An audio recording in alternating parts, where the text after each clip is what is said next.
สบายดีในคลิปนี้จะมาใช้คำสั่ง href ใน Visual Studio Code เบื้องต้นทำอิทมันก็ต้องสั่งไฟล์ขึ้นมาทั้ง2ไฟล์ก่อน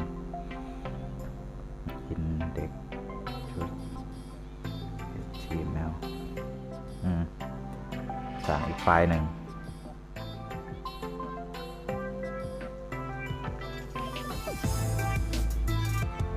พอได้ทั้ง2ไฟล์นี้แล้วให้เช็คเบิ่งเนาะต่อไปก็ต้องมันเขียนโค้ดใส่ทั้ง2ไฟล์จะให้สามารถลิงก์เข้าหากันได้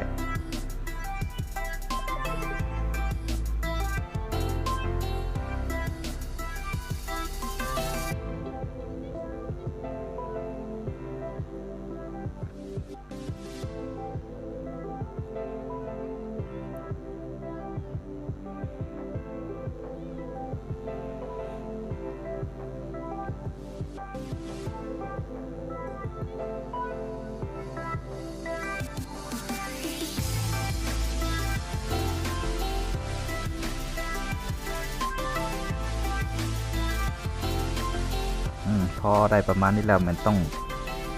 ใส่เป็นคำสั่งครับ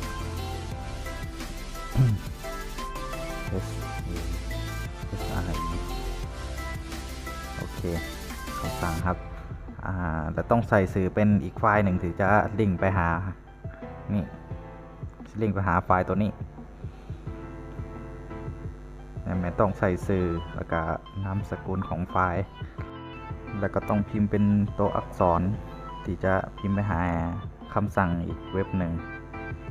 จะพิมพ์เป็นอย่างก็ได้เนาะ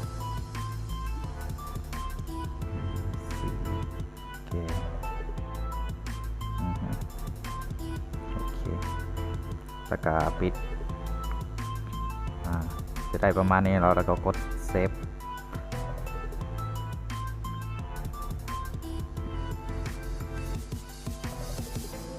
และอีกไฟล์หนึ่งก็ต้องเขียนคือการเนาะต้องมีคำสั่งครับแล้วก็ใส่เป็นสื่ออีกไฟล์หนึ่งที่จะลิงก์กลับมาหานี่โอเคกดเซฟพอเซฟหมดแล้วเราต้องกดเข้าไปในโฟลเดอร์ที่ได้สั่งไว้ก่อนนะแล้วก็กดเปิดไปเลยเพื่อจะลิงก์ไปหาอีกเว็บหนึ่งเว็บหน้าทำอิทเดี๋ยวมันจะขึ้นเป็นหน้าเว็บนี้เนาะหน้าเว็บนี้แล้วต้องมาเช็คเบื้องเลยว่ามันแมนหรือเปล่านี่อินเด็กหน้าเว็บ HTML พอนี่ที่สำคัญเลยกดเมื่อกดไปแล้วมันจะลิงก์ไปหาอีกเว็บหนึ่งมันจะขึ้นแบบนี้เนาะหน้าเว็บนี้ที่เขียนเป็นโค้ดอะไรก็ได้นี่นะเนาะนี่กดไปตรงนี้แล้วมันจะลิงก์มาหาอีกเว็บนี้พอ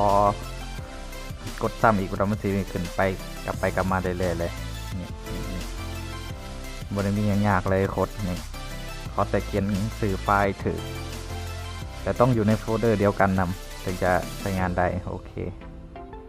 กดแทนนี้เลยเนาะ